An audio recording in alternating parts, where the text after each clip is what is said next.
नमस्ते दोस्तों, सभी को प्रणाम। आत्मवंदन। फाल्गुन मास कृष्ण पक्ष की चतुर्दशी। जी हाँ, आप बिल्कुल सही समझ रहे हैं। हम बात कर रहे हैं शिवरात्रि के पर्व पर। ये वीडियो आज आपके लिए बहुत खास होने वाला है। आप जानते ही हैं कि पूरे साल में 4 मुख्य रात्रियाँ होती हैं, जो कि काल रात्रि जिसे हम दीपावली कहते हैं, जिसमें हम धन से जुड़े कई प्रयोग करते हैं। फिर जन्माष्टमी की रात जिसे हम मोह रात्रि कहते हैं, आकर्षण से जुड़े कई सारे उपाय उस दिन किए जाते हैं। होली जिसे दारुण रात्रि कहा जाता है, तंत्र विद्या के बहुत सारे उपाय उस दिन होते हैं। और महारात्रि यानी शिवरात्रि का पर्व, जिस दिन आराधना, पूजा और अपनी स्पिरिचुअल जर्नी को और सशक्त करने के लिए, अपने जीवन के बहुत सारे दुखों को दूर करने के लिए हम बहुत से उपाय करते हैं। प्रभु के प्रति अपनी श्रद्धा को और सशक्त करने का और सुंदर तरीके से व्यक्त करने का एक बहुत सुंदर अवसर होता है। माना जाता है कि इस दिन प्रकाश लिंग के रूप में शिव जी का प्राकट्य हुआ था।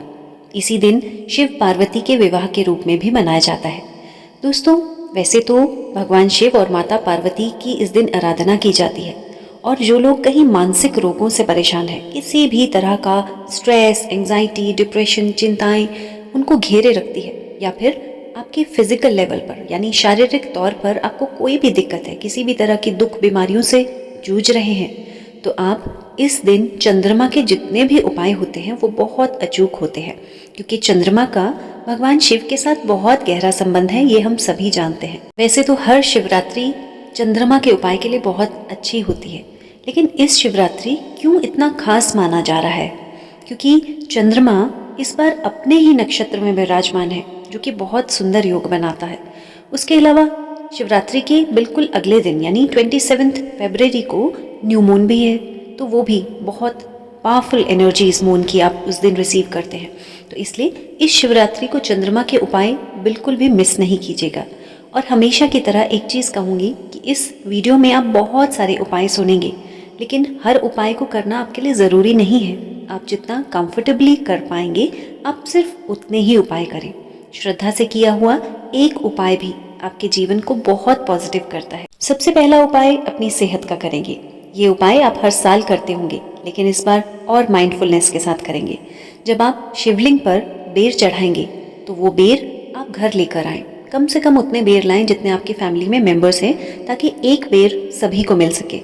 ये बेर आपकी हेल्थ को लेकर बहुत सुधार लेकर आता है, क्योंकि इसमें बहुत हाई एनर्जीज होती हैं। स्पेशली आपके पेट, आपकी नाभि से जुड़ी किसी भी तरह की अगर समस्या है, तो भगवान शिव को ये बेर चढ़ाते हुए प्रार्थना करें सच्चे दिल से, पूरे विश्वास के साथ कि हे प्रभु, जो कोई भी इस बेर को खाए उसकी सेहत में बहुत चमत्कारी रूप से सुधार दें। हमें अपना दिव्य आशीर्वाद दें प्रभु। इस प्रार्थना के साथ आप इन बेरों को चढ़ाएंगे और फिर अपने फैमिली में या जिसको भी देना चाहते हैं, जो भी कोई, अगर आपके घर के आसपास कोई बीमार भी है तो भी उसको ज़रूर दें। फिर दूसरा उपाय, ये जो दूसरा उपाय है ये धन को लेकर, अगर कहीं फाइनेंशियल प्रॉब्लम्स आप फेस कर रहे हैं, पैसे से जुड़ी कोई भी समस्या है, तो जब आप शिवलिंग पर जल चढ़ाते हैं, उस जल से पहले आप गन्ने का रस चढ़ाएं। गन्ने का रस भी चढ़ा सकते हैं, या फिर अनार का, अगर आप अनार का जूस खुद से निकाल सकते हैं तो वो चढ़ाएं, लेकिन पैकेट वाला, टेट्रा पैक वाला नहीं चढ़ाएंगे।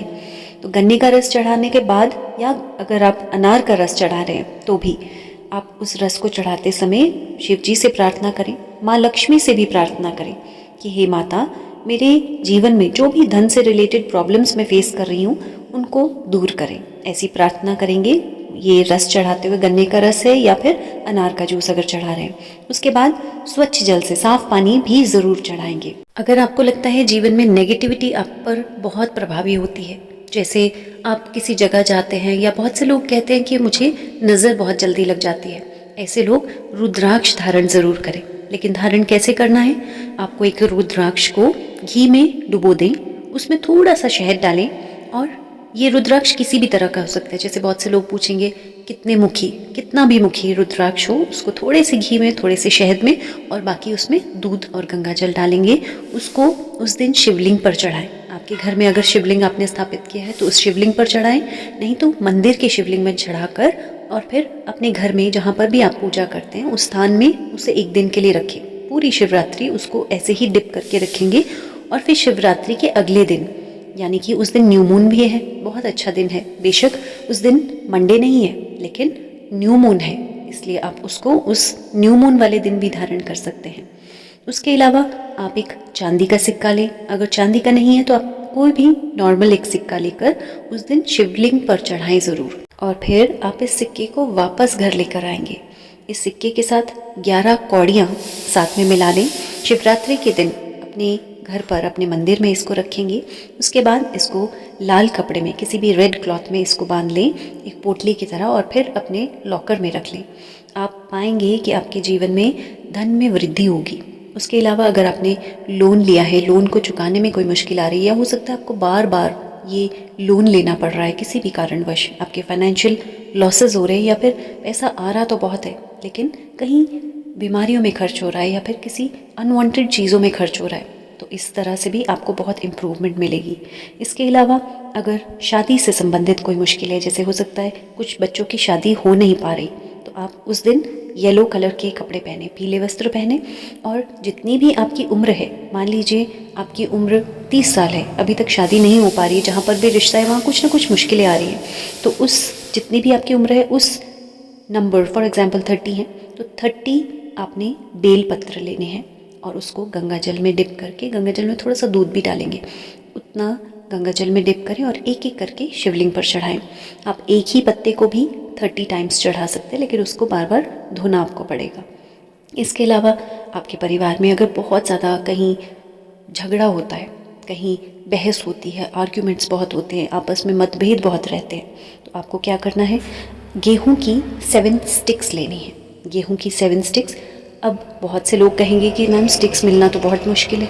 अगर स्टिक्स नहीं ले सकते हैं तो गेहूं के 7 दाने लेंगे, गिनकर 7 दाने, और वो आपको शिवलिंग पर चढ़ाने हैं। प्रार्थना करेंगे शिवजी भगवान से कि हमारे घर के ये जितने भी कष्ट हैं, जो एक दूसरे के साथ मतभेद है, बात बात पर मनमुटाव हो जाता है, इस मनमुटाव को दूर करें प्रभु। अब अगला जो आपको उपाय करना है, रुद्राभिषेक। रुद्राभिषेक आप चाहें तो अपने आसपास में कोई भी आपके पंडित जी हैं, उनसे आप रुद्राभिषेक करा सकते हैं, क्योंकि वो पूरे मंत्रोच्चारण के साथ किया जाता है, और इस दिन रुद्राभिषेक का बहुत महत्व होता है। अगले उपाय को हस्बैंड वाइफ दोनों मिलकर करेंगे तो आपके रिश्ते में आप बहुत मधुरता, बहुत सुंदरता पाएंगे। और जिन लोगों के कहीं मैरिड लाइफ में एडजस्टमेंट्स को लेकर कोई मुश्किल आ रही है, तो आप भी एक साथ इस उपाय को ज़रूर करें। कहीं बरगद के 5 पत्ते लें, उस पर अपने घर की मिट्टी से, घर में कच्चा फर्श नहीं है तो गमले की मिट्टी ले लें, और आप उस मिट्टी से उन 5 पत्तों पर 5 शिवलिंग बनाएंगे, और बिल्कुल वैसे ही जैसे शिवलिंग की पूजा की जाती है, वैसे ही उन 5 छोटे छोटे शिवलिंग की भी पूजा करेंगे। उस पर वाइट चंदन का टीका लगाएंगे और उन 5 शिवलिंगों से प्रार्थना करेंगे कि आपके घर में सुख, शांति, समृद्धि, सफलता हमेशा बनी रहे, और आपके रिश्तों में ये मधुरता हमेशा बनी रहे। अब इन शिवलिंग को, अगर आपके घर के आसपास कहीं नेचुरल सोर्स ऑफ वाटर है तो उसे वहाँ पर रखाएं, अगर नहीं है तो आप शिवरात्रि के बाद इन शिवलिंग को अपने गमले में ही रख दें। अगला उपाय आपके रिश्तों में बहुत सुधार लाता है, साथ ही आपके जीवन में पैसों से जुड़ी हर तरह की दिक्कतों को भी दूर करता है। धतूरा शिवलिंग पर शिवरात्रि के दिन चढ़ाएं, और वहीं पर शिवालय में बैठकर श्री शिवाय नमस्तुभ्यम का 1 माला जाप करें। कम से कम, ज़्यादा कर सकते हैं तो ज़्यादा करें। उसके बाद उस धतूरे को वापस अपने घर लाकर लाल कपड़े में बांधकर अपने लॉकर में रख दें, या फिर आप अपने दरवाजे की एंट्रेंस पर भी इसको रख सकते हैं। एंट्रेंस के ऊपर जो आपका मेन डोर है उसके ऊपर भी आप इसको रख सकते हैं। इससे किसी भी तरह की नेगेटिविटी भी आपके घर में प्रवेश नहीं करती है। साथ ही आपके रिश्तों में भी सुधार आता है, आपके घर में सुख, शांति, समृद्धि बनी रहती है, और घर में अगर किसी तरह की भी नेगेटिविटी है तो वो भी दूर जाती है। इसी धतूरे के साथ आप एक हल्दी की गांठ भी बांध सकते हैं। ये उपाय आपके घर में मनी रिलेटेड प्रॉब्लम्स को भी रिजॉल्व करता है। पैसे से जुड़ी हर तरह की समस्या भी इससे रिजॉल्व होती है। भोलेनाथ, जिनका नाम ही इतना सुंदर है, भोलेनाथ थोड़ी सी पूजा से, थोड़ी सी डिवोशन से भी बहुत खुश होते हैं, बहुत प्रसन्न होते हैं। जिनके शरीर पर भस्म यानी राख, माथे पर चंद्रमा, जटाओं में गंगा और गले में सांप है, और यही इस दिन के मुख्य उपाय भी हैं। दोस्तों, जब आप किसी भी दिवालय में जा रहे हैं, शिवलिंग के पास जहाँ पर धूप जलाते हैं, उस धूप का जो राख है, उसकी जो एशेस हैं, उनको अपने घर लेकर आएं और अपने 3rd आई पर ज़रूर लगाएं, यानी माथे के स्थान पर लगाएं। और हर दिन लगाएं इसे। इससे आप अपनी स्पिरिचुअल जर्नी में बहुत ग्रोथ पाएंगे। जिन लोगों की कुंडली में काल सर्प दोष है, उस दिन आप सांप की जोड़ी शिवलिंग पर चढ़ा सकते हैं और साथ में एक सिक्का ज़रूर चढ़ाएंगे और इसको वहीं पर छोड़ कर आएंगे। भगवान शिव से प्रार्थना करेंगे कि हमारी कुंडली में इस दोष को पूरी तरह से ख़त्म करें और हमें अपना दिव्य आशीर्वाद दें। अब आती है चंद्रदेव की बारी। चंद्रमा जिनकी कुंडली में खराब है, या फिर आप कहीं मेंटली बहुत अपसेट रहते हैं, छोटी छोटी बात से परेशान हो जाते हैं, या फिर आप बहुत ज़्यादा ओवर इमोशनल है, तो आप गंगा जल में थोड़ा सा दूध मिलाकर इस दिन शिवरात्रि के दिन आपको अपने मंदिर में रखना है। इसमें चाहें तो थोड़ी सी मिश्री डाल सकते हैं और भगवान शिव शंकर से प्रार्थना करनी है कि मेरे अंदर के जो भी ये इमोशनल ये ब्लॉकेजेस हैं जिसकी वजह से मैं बार बार दुखी हो जाती हूँ, जो मेरे मूड स्विंग्स होते हैं, या फिर अगर डिप्रेशन फेस कर रहे हैं, किसी तरह की एंग्जाइटी इश्यूज़ फेस कर रहे हैं, कोई भी तरह की मानसिक या शारीरिक प्रॉब्लम्स को आप फेस कर रहे हैं, इस पानी को रखते समय भगवान जी से यही प्रार्थना करनी है कि हे भोलेनाथ, मेरे जीवन से हर तरह के कष्टों को दूर करें, चाहे वो कष्ट शारीरिक हो या फिर मानसिक। अब जिन लोगों को एलर्जी की समस्या है, या फिर आपकी कुंडली में कहीं चंद्रमा की पोजीशनिंग ठीक नहीं है, स्पेशली ये छोटे बच्चों के लिए होता है, चंद्रमा धारण करना चाहते हैं, तो शिवरात्रि के दिन इसको इसी तरह से गंगा जल में डिप करें जिस तरह से आपने रुद्राक्ष को डिप किया था, और फिर अगले दिन इसको चाहे तो चांदी की चेन में पहन लें, क्योंकि चंद्रमा के लिए, चंद्रमा के जो उपाय होते हैं उसके लिए आप जितना ज़्यादा चांदी का प्रयोग करते हैं, चाहे हाथ में चांदी का कड़ा पहने, आप छोटी फिंगर में एक चांदी की रिंग में मोती भी धारण कर सकते हैं। इससे आपको बहुत से फ़ायदे होंगे। पहला, आपका कम्युनिकेशन, आपका अपने विचारों को व्यक्त करने का तरीका बहुत सुंदर होगा, आप बहुत अच्छे से खुद को एक्सप्रेस कर पाएंगे।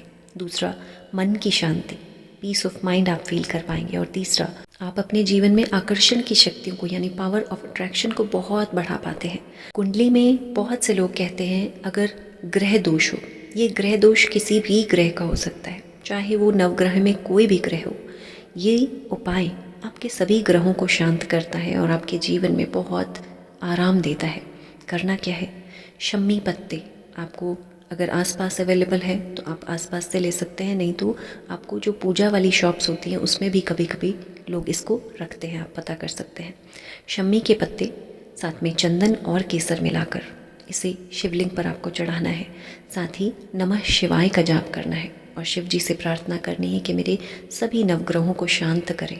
किसी के भी यदि दुष्प्रभाव मेरे जीवन में मैं फेस कर रही हूँ, जिसके कारण कहीं दुख, परेशानियाँ, चिंताओं का मैं सामना कर रही हूँ, जानती हूँ कि ये मेरे ही कर्मों का फल है, लेकिन आज अपने हर कर्म के लिए मैं क्षमा मांगते हुए इन पत्तों को बड़ी श्रद्धा से, बड़े विश्वास के साथ इस शिवलिंग पर अर्पण कर रही हूँ, इसे स्वीकार करें। ऐसी प्रार्थना के साथ आपको ये उपाय करना है। अगला जो उपाय आप करेंगे वो आपके जीवन में धन की स्थिरता के लिए, यानी कहते हैं ना, लक्ष्मी चंचल होती है, टिकती नहीं है। लक्ष्मी आपके घर में हमेशा स्थायी रूप से निवास करे, उसके लिए आपको विष्णुमय लक्ष्मी का पूजन करना होता है। अब विष्णुमय लक्ष्मी का जब आप पूजन करते हैं तो शिवरात्रि के दिन आपको मीठा पान और गुलाब के पुष्प, अगर कमल है तो कमल, नहीं तो गुलाब के पुष्प आप शिवलिंग पर अर्पण करें। भगवान शिव, माता पार्वती के साथ साथ भगवान विष्णु और लक्ष्मी माता का भी ध्यान करेंगे और उनसे प्रार्थना करें कि आपके जीवन में लक्ष्मी बिना किसी रुकावट के आए, और जब भी आपके जीवन में धन दौलत आए, संपत्ति आए, तो वो हमेशा अपने साथ खुशियाँ लेकर आए। आप जहाँ कहीं भी पैसे को उपयोग करें, जब कभी भी पैसा खर्चें, तो वो हमेशा अच्छे कार्यों में प्रयोग हो, वो हमेशा आपको सुख देकर जाए, खुशियाँ देकर जाए और आपके घर में लक्ष्मी माता का स्थिर निवास हो। ऐसी प्रार्थना करनी है। जिन लोगों को कहीं लगता है कि एंसेस्ट्रल ब्लॉकेज का सामना कर रहे हैं, शायद पीढ़ी दर पीढ़ी एक ही जैसी समस्याएं चलती आई हैं, उसके लिए आपको शिवलिंग पर काली मिर्च, जो ब्लैक, छोटी छोटी ब्लैक पेपर जिसको हम कहते हैं, ब्लैक पेपर के साथ काले तिल, थोड़े से, उसको गिनने की ज़रूरत नहीं, थोड़े से काले तिल, बहुत ज़्यादा क्वांटिटी नहीं लेनी आपको, समझ लीजिए चुटकी भर काले तिल और थोड़ी सी ही काली मिर्च। इसको आप चाहें तो दूध और पानी में मिक्स कर सकते हैं, गंगा जल डाल सकते हैं और उसके साथ साथ आप इसको शिवलिंग में चढ़ाएंगे। आखिरी और सबसे इम्पॉर्टेंट उपाय, बहुत से लोग शिवरात्रि के दिन ये सब कुछ शिवलिंग पर चढ़ाते हैं, फ्रूट चढ़ाते हैं, बहुत कुछ चढ़ाते हैं। अगर आप शिवलिंग की सफाई कर सकते हैं जब सब कुछ ओवर हो जाता है, तो उससे बेहतर कुछ भी नहीं है। वो सबसे सुंदर, सबसे बढ़िया और सबसे अचूक उपाय होता है, क्योंकि बहुत कुछ लोग चढ़ा कर जाते हैं लेकिन सफाई के लिए बहुत कम लोग बचते हैं। तो अगर आप शिवलिंग की सफाई कर सकते हैं, पूरे मंदिर को एकदम दूध की तरह साफ कर सकते हैं, तो उससे बेहतर कुछ भी नहीं है। अब आता है हमारा आखिरी उपाय। ये आखिरी उपाय जिसमें बहुत से मंत्र हैं, कुछ मंत्र जो धन के लिए, कुछ मंत्र जो आपकी लोन्स जैसी समस्याओं के लिए, कुछ मंत्र जो आपके विवाह के लिए, और कुछ मंत्र जो आपकी सेहत के लिए। ये सारे मंत्रों के लिए आपको अलग से वीडियोस मिल जाएंगी। कौन सा मंत्र कब आपको बोलना है वो आपको स्क्रीन पर उसकी सारी जानकारी मिलेगी। आप उन मंत्रों के साथ अपनी पूजा अर्चना भी कर सकते हैं और अपना मंत्र जाप भी कर सकते हैं। जो लोग लाइव मेडिटेशन सेशन ज्वाइन करना चाहते हैं, आप चाहें तो चैनल को सब्सक्राइब कर सकते हैं, जिससे आपको लाइव वीडियोस की जानकारी मिलती रहे। अगले 3 दिन 26, 27 और 28 को शिवरात्रि स्पेशल मेडिटेशंस रहेंगी। तो आप चाहें तो यूट्यूब लाइव के माध्यम से ज्वाइन कर सकते हैं, जिसकी जानकारी आपको चैनल पर समय समय पर मिलती रहेगी। आपको शिवरात्रि की हार्दिक शुभकामनाएं और प्रार्थना करती हूँ कि आपके घर परिवार में भोलेनाथ और माता पार्वती की पूर्ण कृपा बनी रहे। आप सदा स्वस्थ रहें, सदा अपनी स्पिरिचुअल जर्नी में हर दिन बहुत अच्छे से ग्रो कर पाएँ, हर दिन आप ध्यान से जुड़ें, ऐसी मंगल कामना आपके लिए करती हूँ। बहुत बहुत धन्यवाद, दिल से आभार।